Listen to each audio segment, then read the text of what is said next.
Dan saat ini kita akan membahas tentang apa? Permulaan kesusahan. Apa saudara? Permulaan apa? Permulaan apa? Mari kita buka Alkitab kita. Kitab Wahyu pasal yang ke-6. Ayat 5 sampai dengan ke-6. Kitab Wahyu pasal yang ke-6. Ayat 5 sampai dengan ke-6. Saudara yang genap, saya yang ganjil. Dan ketika anak domba itu membuka meterai yang ketiga, aku mendengar makhluk yang ketiga berkata, mari. Dan aku melihat sesungguhnya ada seekor kuda hitam. Dan orang yang menunggangnya memegang sebuah timbangan di tangannya. Ayat 6 sudah baca?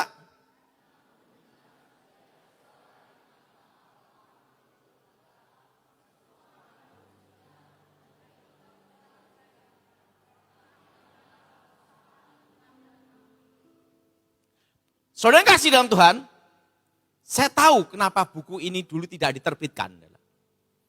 Karena pada waktu itu sekolah Alkitab kita, tafsiran mengatakan bahwa nanti waktu kesusahan besar, itu nanti barter.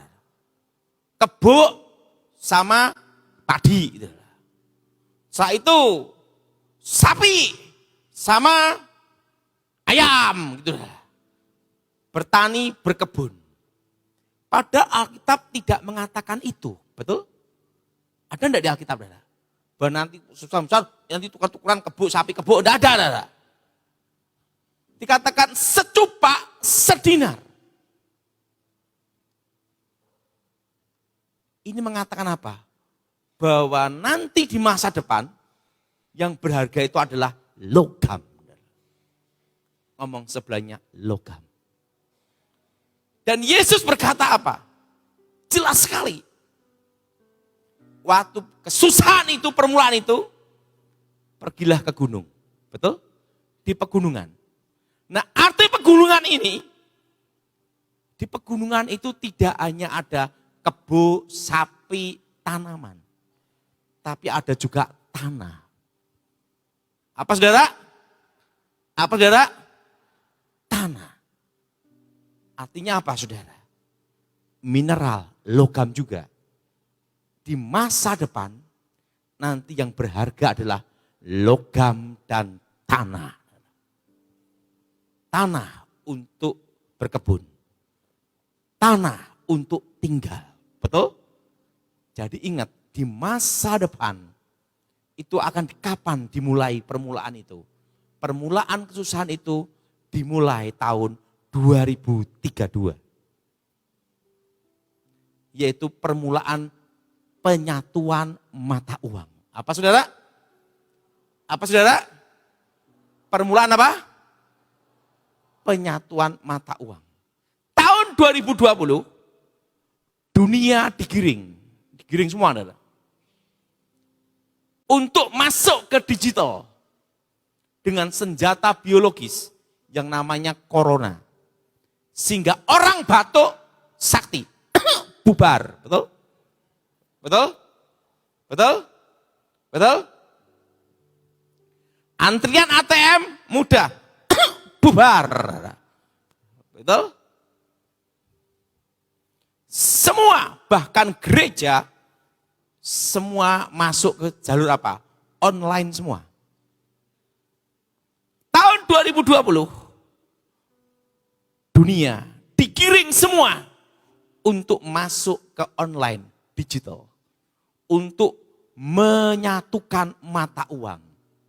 Nah, zaman waktu itu dikira euro, betul? Bukan. Seluruh dunia itu diarahkan untuk ke satu titik. Untuk menuju tahun 2032, yaitu apa? Digital. Penyatuan mata uang itu adalah digital.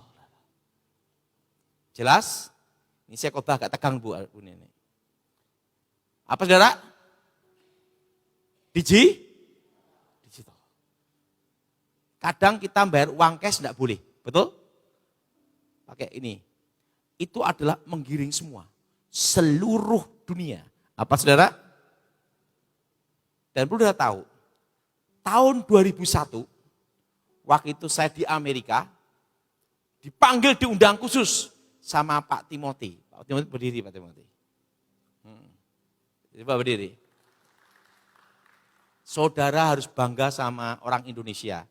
Ini profesor komputer. Tapi belum sampai karburator botak bocor. Ini ngajar di Texas ya. Ini ngajar komputer IT. Tahu enggak? Tahun 2001 saya sudah membicarakan ini. Tentang apa? Kuantum. Orang belum tahu tentang WA. Saya sudah bahas tentang apa? Tentang superkomputer. Waktu itu sama Pak Tim ini naik mobil di Texas itu. Dari Chicago, Texas ya. Jalan darat. Berapa hari Pak Tim? 2 hari. Dan kenangannya ada. Celana ini. Beli di Walmart ya. Yang nganter Pak Tim. Ya. $10. Kenapa $10? Tempat reject. Cari yang murah.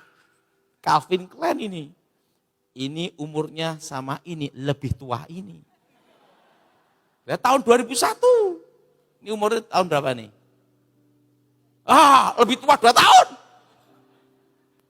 2001. Saya sama Pak Timotius, saksinya ini. Waktu itu tentang terciptanya alam gaib. Yaitu di mana iblis adalah tercipta dari cahaya. Nah, sepertiga malaikat jatuh dalam dosa. Nah, di bumi ini ada atmosfer. Ada proton, elektron, neutron, setelah itu atom, macam-macam. Oksigen. Dan ingat, oksigen itu nanti kalau dipadatkan kena api meledak. Diputar dengan cepat, terjadi benturan. Tercipta namanya ruang kekosongan. Masih ingat ya? Dan apa yang terjadi? Materi dalam energi, energi dalam materi, dan energi menjadi materi. Nah, waktu itu, buku itu ditulis tahun 99. Dara. Kalau orang zaman dulu dengar itu, iki wong edan iki. Betul Dara? Betul? Ini saksinya Pak Tim itu, Pak Tim ya. Dan apa waktu itu saya ngomong? Bahwa nanti akan tercipta senjata. Yang apa? Bukan dengan peluru. Bukan dengan apa, Dara? Proyektil timah kuningan. Bukan. Tapi gelombang. Dan apa yang terjadi?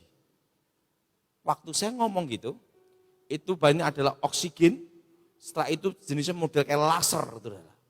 Waktu saya ngomong gitu nanti kan kayak gelombang frekuensi. Lah zaman tahun 99 nulis buku itu dari wong edan. 2001 saya bicarakan sama Pak Tim. Tahu enggak, Saudara? Senjatanya itu kemarin digunakan di Venezuela. Suara, betul? Frekuensi. Itu sudah saya ngomong Pak Tim itu tahun 2001. Benar Pak Tim ya? Nah. Udah tahu. Nanti dunia, ingat saudara, nanti dunia digiring semua ke digital. Semua kapal saudara, digital semua. Dan 2 tahun ini, dari tahun 2026 dan 2027, ngomong sama sebelahnya, 2026 dan 2027. Harga emas dan perak akan naik turun. Landing take off terus. Bergejolak. Kenapa? Amerika tidak mau kehilangan kendalinya atas dunia. US dollar. 2 tahun. Emas, perak, tembaga naik turun tajam. Nah, Ingat saudara, berapa tahun? Berapa tahun? 2 tahun. Nah, setelah 2 tahun, nah ini saudara, perlu udah tahu, 2032, apa yang saya lihat di tahun 96 itu alatnya, itu adalah di atas superkomputer. Zaman sekarang namanya komputer kuantum. Itu modelnya gini, saya itu model gini, itu ada suatu kayak sinar cahaya. Warnanya itu biru, kehitam-hitaman, keunguan. Saudara, kalau api sampai panas sekali, kan jadi biru. Dan ini biru, kehitam-hitaman, keunguan.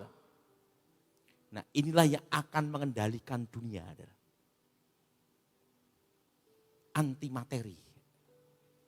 Apa saudara? Dan itu penciptanya adalah Israel. Itu segini nih. Nah, nanti ada palladium, ada perak untuk penghantar partikelnya. Dan itu nanti saudara, apa yang terjadi saudara? Kalau mau menghancurkan satu negara, nah ini sudah bertahu. Untuk menghancurkan apa saudara? Satu negara.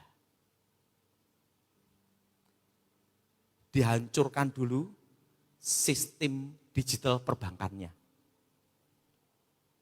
Contohnya apa? Iran. Itu baru uji coba. Kacau. Jelas? Jelas? Jelas? Jelas? Baru yang kedua. Nah ini menjawab tentang pemadaman listrik ini. Kan baru ribut ini. Sistem pembangkit listriknya dihack, shutdown dulu sama komputer kuantum ini. Yang bisa dipadamkan, dihack, shutdown, merusak digitalnya, itu adalah pembangkit listrik tenaga nuklir. Indonesia tidak bisa batu bara. Zaman Pak Harto. Masih konvensional manual. Jadi untuk pemadaman katanya 7 hari, padam semua jadi kacau. Ngomong sebelahnya, ingat punya kita engkong punya. Tepuk tangan. Karena di masa depan saya lihat yang bisa di shutdown, yang bisa dihancurkan sistem tenaga ini adalah yang ada tenaga nuklirnya. Karena radioaktif. Soal sistem digital. Nah Indonesia kan pakai batu bara. Sama air. Ngehacknya gimana? Jadi apalagi Cirebon lebih aman. Kan baru ribut ini. Nanti akan ada listrik akan dipadamkan, semua kacau, betul? Tidak bisa. Tidak bisa. Dari sistem nanti menghancurkan apa? Perbankannya dulu. Jebret! Langsung hancur. Ekonomi dulu. Jelas? Jelas? Apa saudara? Nanti juga termasuk tentang kemah tabernakel. Bahwa nanti gereja seluruh dunia nanti akan kembali ke kemah tabernakel.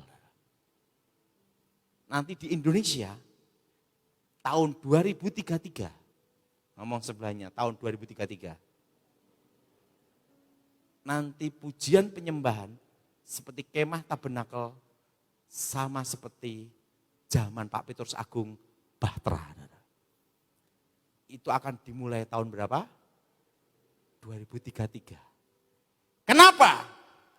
Karena di masa depan AI bisa khotbah.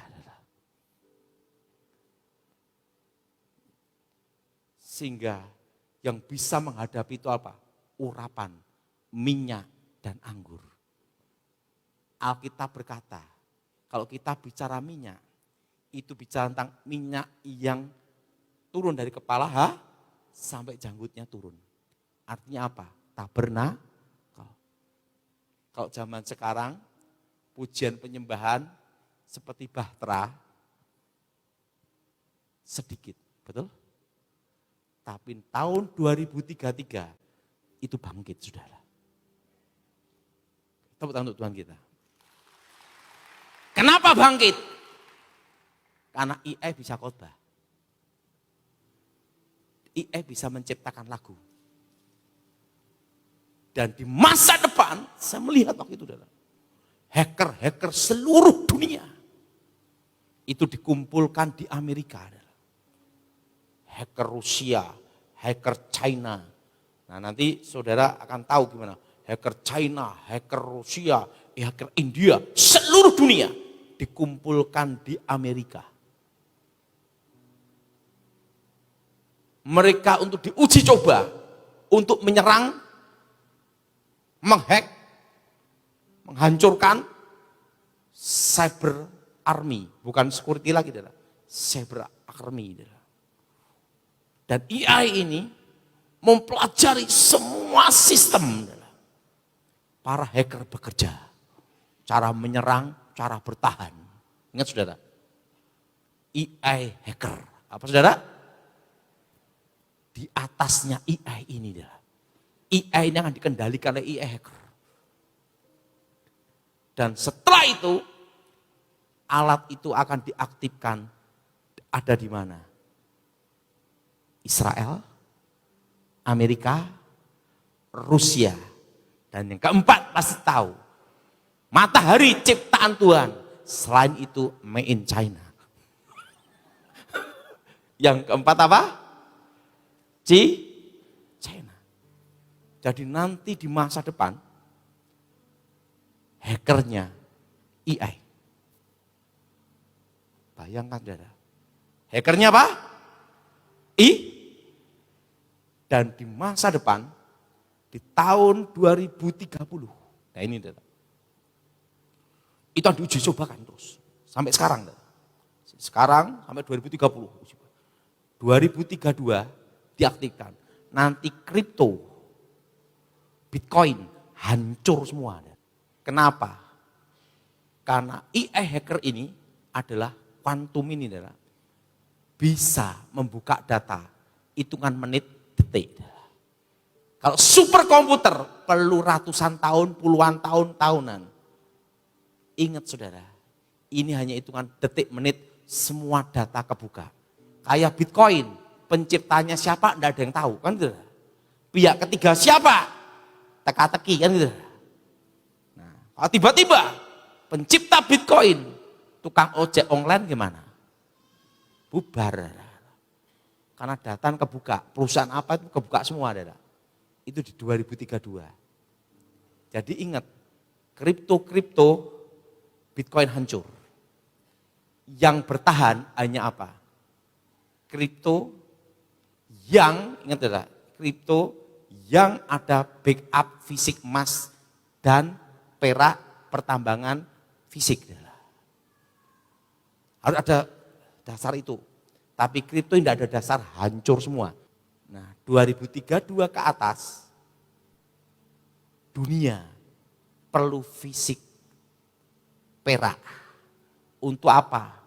Penghantar listrik, panel surya. Mana peraknya? Masih cadangan, belum ready, tidak ada. Itu nanti yang akan membuat harga perak emas naik. Tapi 2 tahun ini naik turun tajam. Apa saudara? Landing take off. Selama berapa tahun? 2 tahun. Jelas? Jelas? Nah setelah 2 tahun apa lagi? Ingat, Pak, Indonesia gimana? Saya beritahu semua. Untuk Indonesia, saudara, kalau punya berkat, pegang fisik. Emas fisik, perak fisik, tembaga fisik. Kenapa saudara?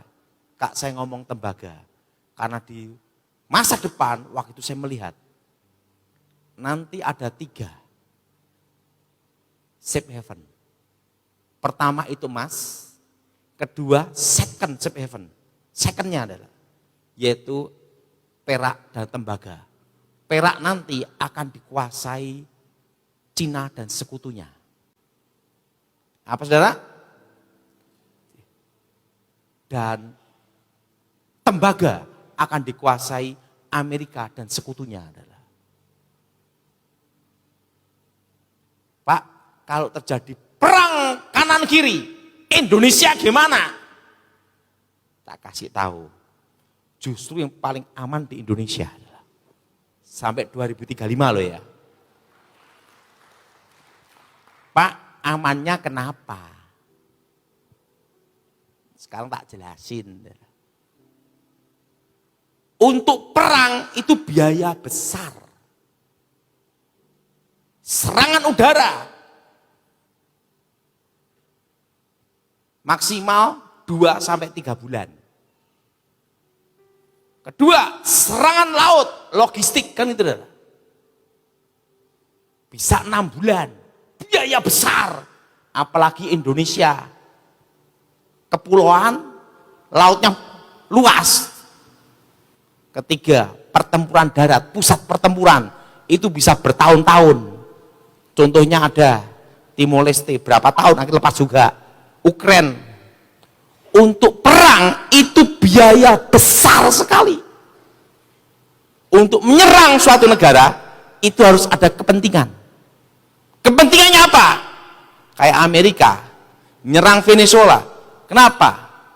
Karena tidak bisa diajak kerjasama.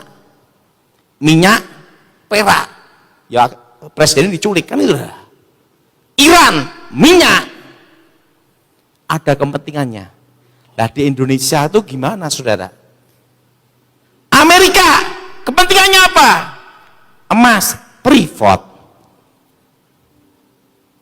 China, kepentingan apa? Nikel, Morowali, betul? Rusia kepentingan apa? Tercukupi semua. Jepang kepentingannya apa? Investasi semua. Semua diajak kerjasama. Menyerang siapa? Wong semua udah dapat. Jelas? Justru selama tahun 2035 Indonesia itu paling aman. Kenapa paling aman? Semua kerjasama. Jelas? Jelas? China, kepentingannya apa? Udah terpenuhi, betul? Jepang, terpenuhi semua. Justru Indonesia itu non-blok, itu yang aman. Jadi saudara, orang ribut perang dunia ketiga, saudara lebih baik doa penyembahan sama Ibu Nani dah. Karena apa? Karena di masa depan sampai tahun 2035, saya hanya stop sampai 2035 aja penglihatannya. Indonesia tidak berperang diserbu sama negara-negara lain. Loh, kenapa? Di masa depan saya melihat semua diajak kerjasama. Jelas saudara. Jadi mau nyerang apa? Wong kamu udah dapat. Cina mau menyerang, Amerika marah. Kenapa marah? Lah privat. Amerika mau nyerang, Cina juga marah. Nikel. Semua punya selesai. Saling menguntungkan negara Indonesia dengan negara luar. Udah selesai. Semua investasi. Jadi sampai tahun 2035 Indonesia tidak perang seperti Iran. Tetapi Indonesia akan mengalami apa? Inflasi. Yang paling berat tahun ini dan tahun demi tahun. Indonesia itu 2032 baru pulih. Kenapa 2032 baru pulih? Karena Cina mulai menguasai ekonomi Indonesia. Dan semua akan dikuasai itu tahun 2035. Alkitab berkata, yang berharga apa? Logam dan tanah. Siapa yang setuju angkat tangan, saudara? Jadi saudara semua yang di Cirebon, Pak, nanti sertifikat elektronik gimana? Kan itu, saudara. Nggak usah khawatir, itu aman. Kenapa? Sertifikat itu ada akte jual beli fisik, tanda tangan di notaris, betul? Kedua, warkah, BPN. Ketiga, backup data. Ingat, tahun lalu saya sudah khotbah mengingatkan saudara semua bahwa nanti tahun 2035 pembatasan hak kepemilikan tanah. Masih ingat? Ya masih ingat, angkat tangan. Dan tahun ini sudah ditandatangani Presiden. Tanah telantar. Betul? Betul? Betul? Ya masih ingat, angkat tangan semua. Jelas? Undang-undang itu akan terbit di 2035. Pembatasan hak kepemilikan tanah. Sekarang baru kepres, keputusan Presiden. Betul? 2035 itu undang-undang. Terbit. Makanya saudara semua yang tanahnya hak GU, hak GB, segera ditinggal hak milik semua. Karena nanti di tahun 2035 untuk mendapat hak milik susah. Pak, kalau sudah ini Pak, sebelum 2035 sudah hak milik gimana? Aman. Karena undang-undang itu berlaku setelah ditetapkan. Saudara. Sebelumnya tidak berlaku. Jadi saudara semua yang HM semua pertahankan. Saya setuju, angkat tangan, saudara. Karena nanti di tahun 2035 pada waktu banyak orang mau memperpanjang hak guna usaha, hak guna bangunan, itu akan dipersulit atau biaya tinggi, bahkan diambil alih. Itu di 2035, pembatasan hak kepemilikan tanah. Dan ingat saudara, di saat itulah saya melihat bahwa nanti gereja yang akan kembali ke kemah tabernakel. Jadi nanti kayak Bahtera, zamannya Pak Petrus Pak Yusak Cipto dulu. Kenapa saudara? Karena nanti di masa depan yang khotbah itu AI. Di 2035 saingan pendeta itu jadi harus ada kuasa minyak dan anggur. Kalau tidak ada kuasa, kalah ma AI. Lebih jago daripada pendeta, betul? Jelas? Tahu enggak saudara? Di tahun itu juga 96, saya dapat suatu penglihatan bahwa tanda bahwa nanti akan kembali seperti kemah tabernakel, kayak zamannya Pak Petrus, Pak Yusak, itu dimulai dari tanda dari gereja ini, saudara. Persekutuan ini, saudara. Taman Tuhan. Saudara. Itu tanda yang akan terjadi di tahun 2033. Semua akan kembali ke pelayanan, penyembahan, pujian seperti kemah tabernakel. Kan ada Pondok Daud, ada kemah tabernakel. Tapi tahun 2033, karena dunia saat itu manusia, kesombongan manusia ingin menyamai Tuhan. Maha hadir. Sekarang aja coba perhatikan, saya video call, 1000 orang bisa ngelihat saya semua. Betul? Itu pengetahuan. Iblis dari dulu ingin menyamai Tuhan. Maha hadir. Betul? Untuk menyamai Tuhan. Maha kuasa. Yaitu apa? Komputer ini dipakai. Kuantum. Satu klik. sistem perbankan hancur, ekonomi remuk satu negara, betul? Justru pada waktu tahun 2032 itu diaktifkan sampai 2035, justru Indonesia paling aman. Kenapa paling aman? Masih manual semua. Jelas? Jelas? Jelas? Jelas? Dan ingat, jadi nanti baru saya diingatkan bahwa tanda bahwa tahun 2033 akan kembali ke kemah tabernakel. Itu dengan tanda taman Tuhan itu, saudara. Itu tahun 2033. Semua gereja, pujian penyembahan akan banyak seperti itu, saudara. Untuk menuju apa? Tahun 2003, waktu Cina menguasai ekonomi Indonesia. Dan ingat, saudara, gereja yang bertumbuh berkembang, yang harus lakukan apa? Kemah tabernakel. Karena saingannya sudah AI, yang bisa menghadapi kuasa. Jadi di masa depan, yang berharga apa? Emas, perak, dan keempat tanah. Maka Yesus berkata apa? Ke pegunungan, betul? Secupak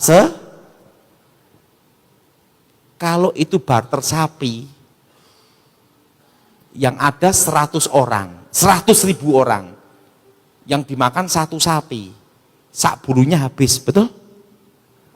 Tapi 1 kilo emas, beli sapi, dapat berapa ratus, betul? Nah, jadi di masa depan itu logam dan tanah untuk berkebun, berternak, bercocok tanam, itu tanah. Jadi di masa depan, waktu permulaan kesusahan, yang berharga pada fisik. Jelas? Jadi jemaat tempat ini semua, untung saya diingatkan di sini, bahwa nanti penyembahan semua akan kembali di kemah tabernakel. Jadi nanti kayak pujian penyembahan kayak zaman Pak Yusak Cipto, sama Bu Iin, sama Pak Peto Sagung, itu kembali lagi.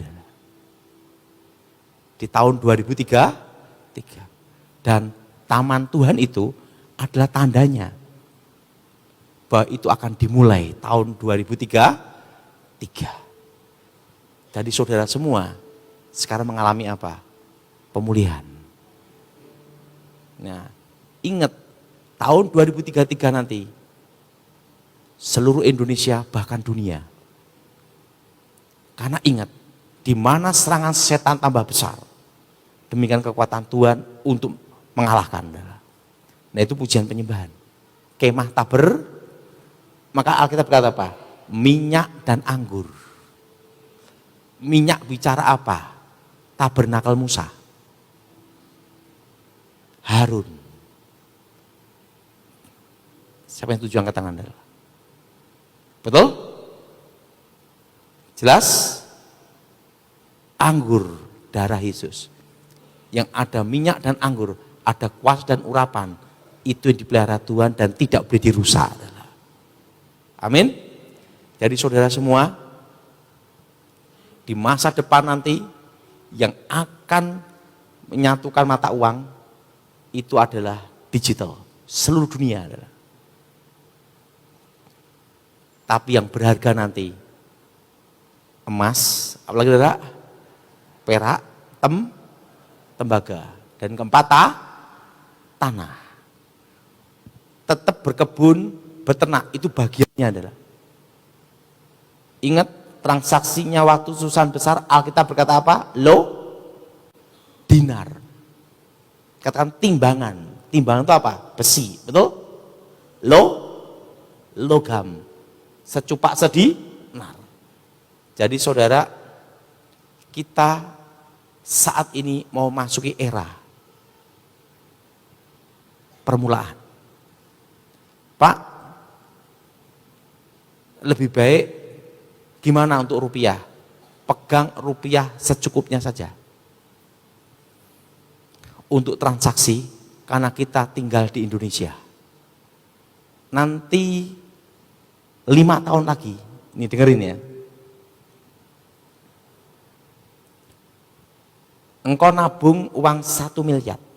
1 miliar ini. Ini 5 tahun lagi ya. Hanya dengan deposito. Tidak diapa-apain.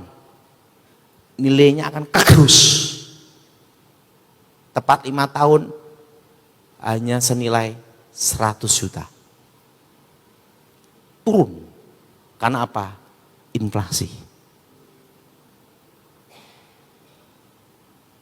Paham di sini? Paham di sini? Jadi saudara semua, sebelum permulaan perusahaan besar ini di 2032, kalau punya rezeki, punya berkat, simpen apa? Logam mulia. Kalau saudara dagang, ini pesan saya, sebagian uangmu gunakan untuk beli dagangan. Karena nanti rupiah akan tergerus terus selama 5 tahun. Paham di sini? Paham? Nah, sudah ngerti?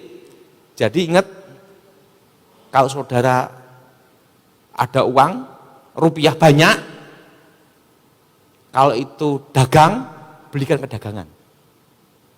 Sebagian transaksi pakai rupiah, gunakan. Untuk muter aja. Tapi ada keuntungan, belikan dagangan. Jelas? Jelas? Tak kasih tahu. Ada seorang Buddha. Orang Buddha, dia walaupun Buddha, dia itu penggemar saya di YouTube. Saya tuh ditelepon, saya dikasih juga rezeki. Apa yang terjadi, saudara? Dia modal 600 juta. Dia main di Perak 1 tahun tok. Untungnya apa? Surat berharga di Amerika. Perak, beli jual, beli jual, beli jual, gitu aja. Main perak dia. 1 tahun. Untungnya berapa? 30 miliar. 30 miliar. Anaknya nelpon saya ketemu, Pak Daud, ini komisi 2%, dikasih perak 1 batang. Nanti kalau udah dicairkan semua, Pak Daud diingat sama mama saya beres. Ingat, jadi ingat perak nanti angkanya gimana. Selama 2 tahun, ini deh, ini saya semua, $50 per troy. Berapa saudara? Sampai $100 per troy. Atasnya 100, bawahnya 50. Jelas? Beli apa? Tahu enggak, orang yang paling nyesel di dunia itu adalah teman saya yang ada di Surabaya. Saudara boleh cek, tanya namanya Pak Yohanes yang ownernya UBS. Itu yang nyuruh bikin sertifikat batangan izin itu saya. Waktu itu perak itu enggak berharga. Saya punya kawan di Surabaya. Dia ngomong gini, Pak Daud, apa tentang penglihatan masa depan? Perak akan naik berlipat-lipat mulai tahun 2025.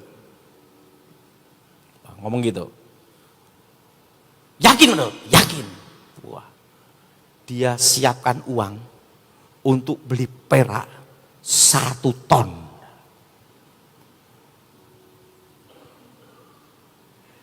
Miliar nih dah. Pak Daud tidak salah lihat, enggak salah. Perak naik berlipat mulai tahun 2025. Dia semangat sekali. Udah bawa uang ini untuk beli 1 ton. Bawa uang deh. Waktu itu perak 17.000 rupiah per gramnya. Dia mau beli 1 ton. uang udah disiapin, ketemu Pak Yohanes yang di UBS. Pak Yohanes, dengerin saya.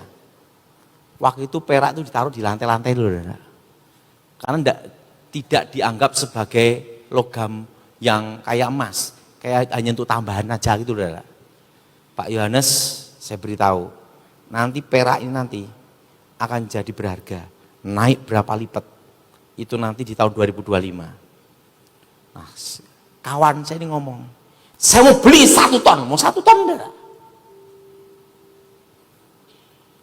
Ada enggak batangannya? Belum ada izinnya. Pak Yohanes buat izinnya. Kalau jualnya gimana? Wah, ini kita terimanya untuk tambahan aja, untuk grendul-grendul gitu aja, enggak? Karena dikasih tahu belum ada batangannya, masih kayak butir-butiran, adalah ngomong gini. Akhirnya apa? Enggak jadi beli. Begitu enggak jadi beli, 2025 perak naik sekilonya 80 juta. Dia gini, karena perak, butirannya perak itu udah digigit dia gini untuk beli 1 ton. Enggak jadi. Karena ragu, waktu itu jualnya gimana, kan itu enggak. Saya ngomong sama dia, kamu enggak usah mikir jualnya. Naik berlipat-lipat nanti, dunia memerlukan di tahun 2035. Kamu simpen itu. Ragu, darah. Makanya kalau Tuhan bicara ragu, ya berkatnya hilang, betul? Dia ragu, hilang. Setelah ini, baru perak ada batangannya. Bisa dijual, ada sertifikatnya, dijual bisa. Dia nyesel gini, Pak Daud, harusnya aku minimal dapat berapa? 100 miliar, betul?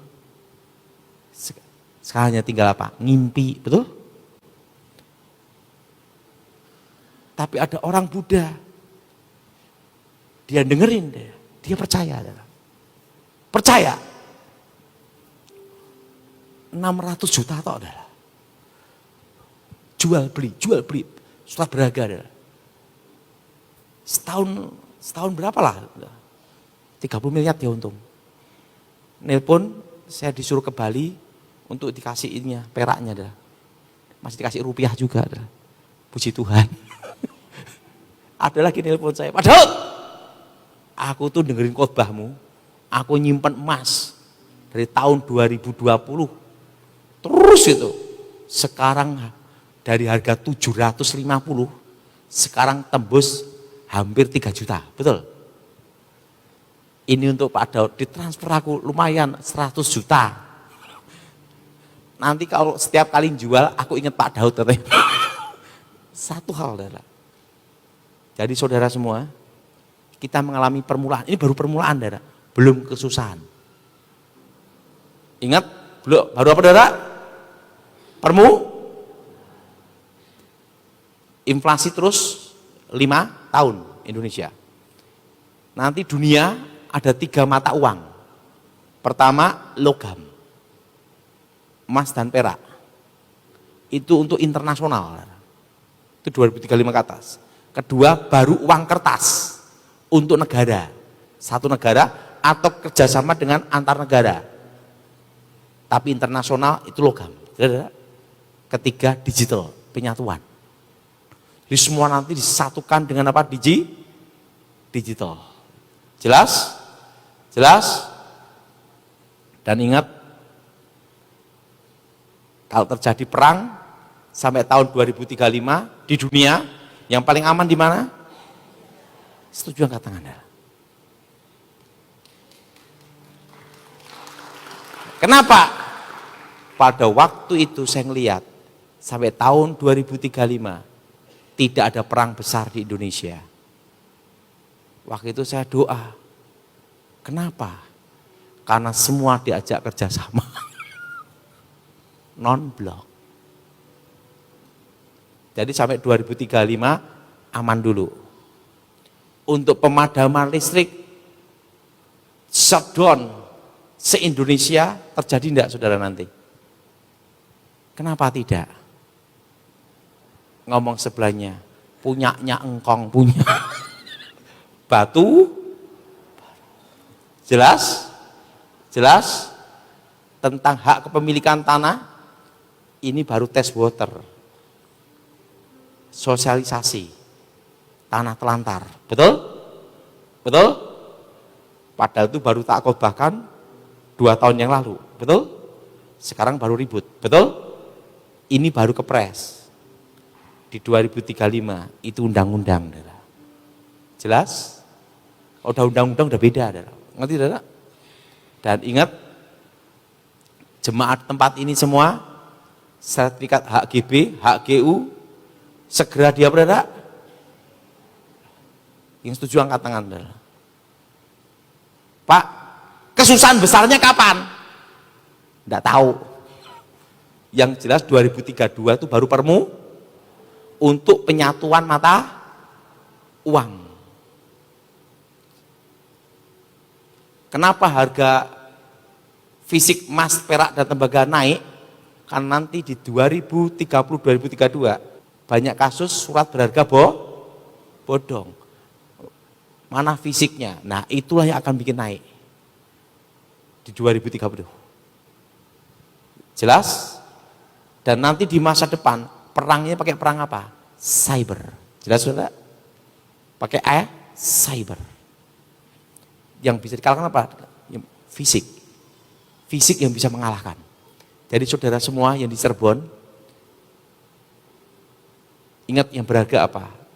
Emas, perak, tembaga, dan apa? Tanah.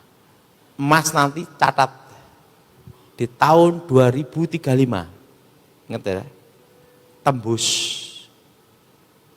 10.000 US dollar per troy. 1 gramnya tembus 5 juta. Arti tembus ini di atas 5 juta.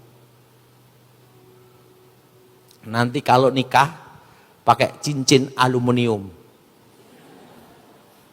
Jelas saudara? Jelas?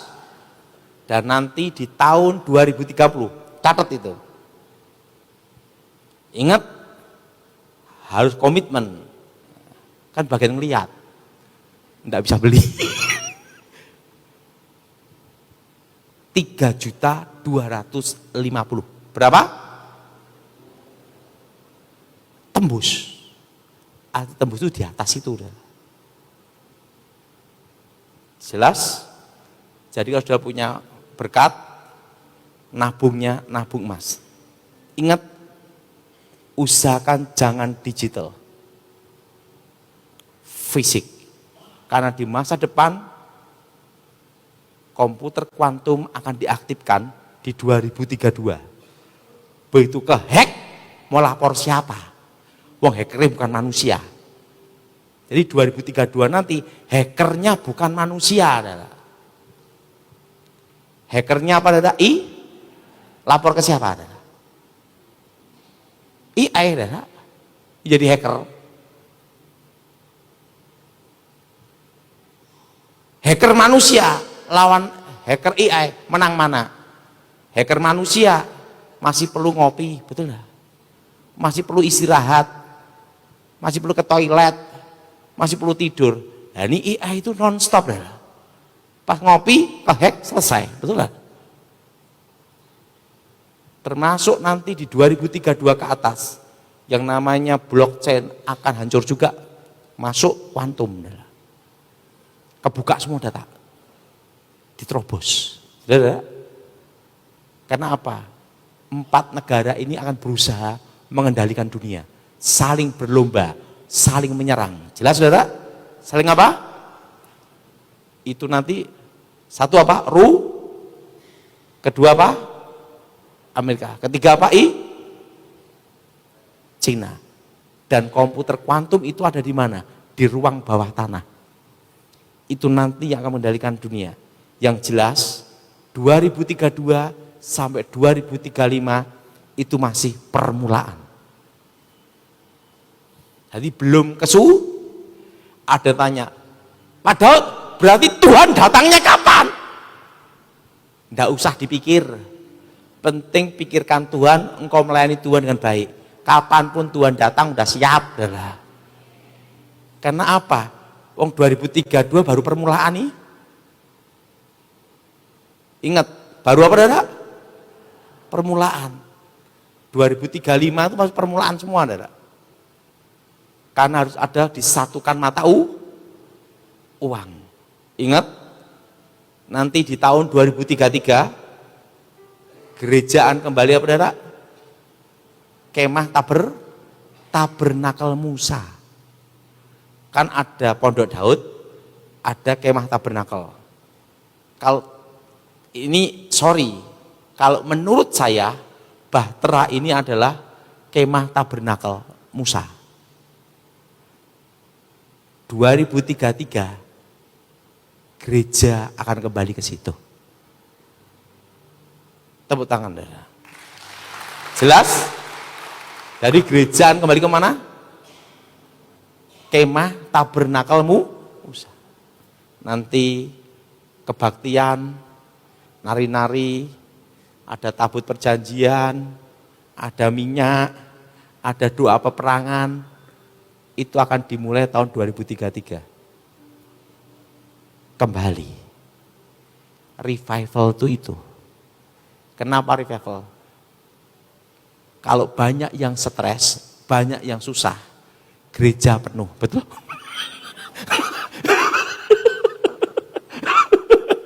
Siapa yang setuju katakan? Kalau banyak diberkati, pada lupa. Makanya 2033 itu revival. Kenapa? Oke, sing mumet. Jadi ingat, 2033 kita kembali kemana, saudara? Tabernakel Musa.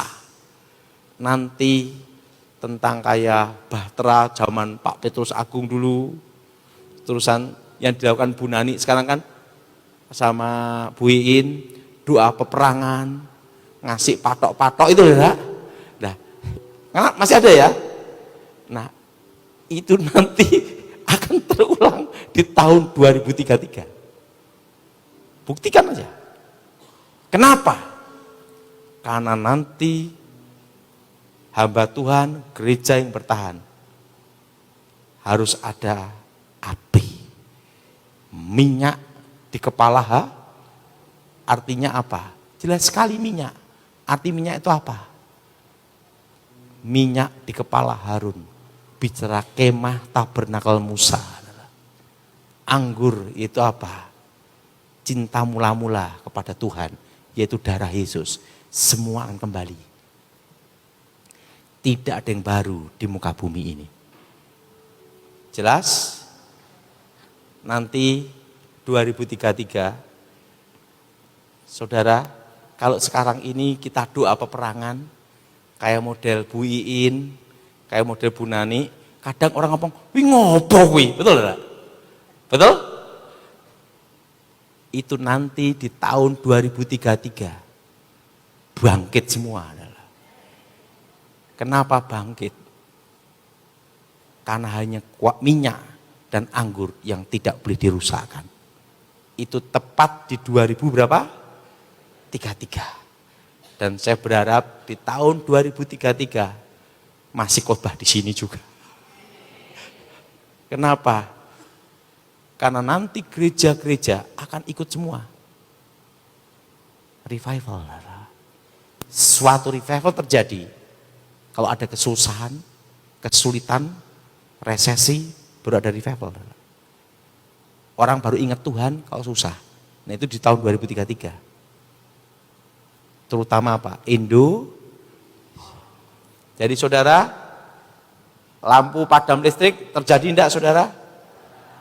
Nah, ini tak kasih tahu tentang masa depan 2035 ke atas.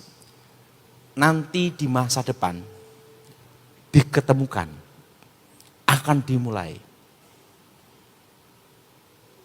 Listrik tidak pakai kabel.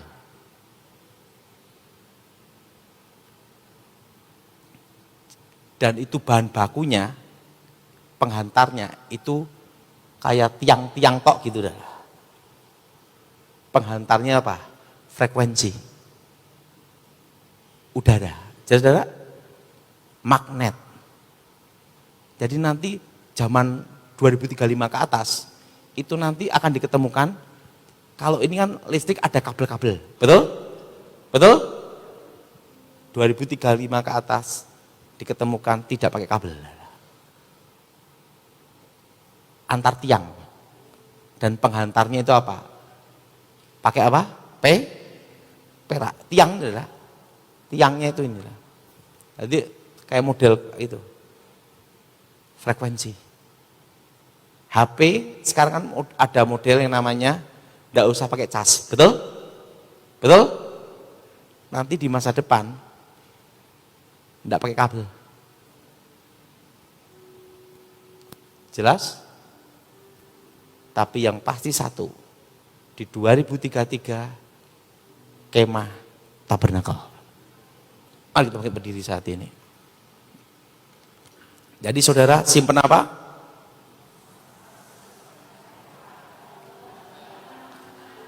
Tanah.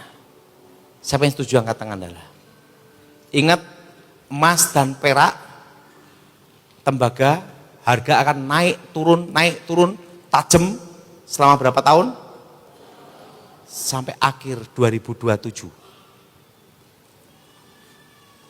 Pokoknya saya kasih patokan perak 50 sampai $100 per troy di tahun 2026.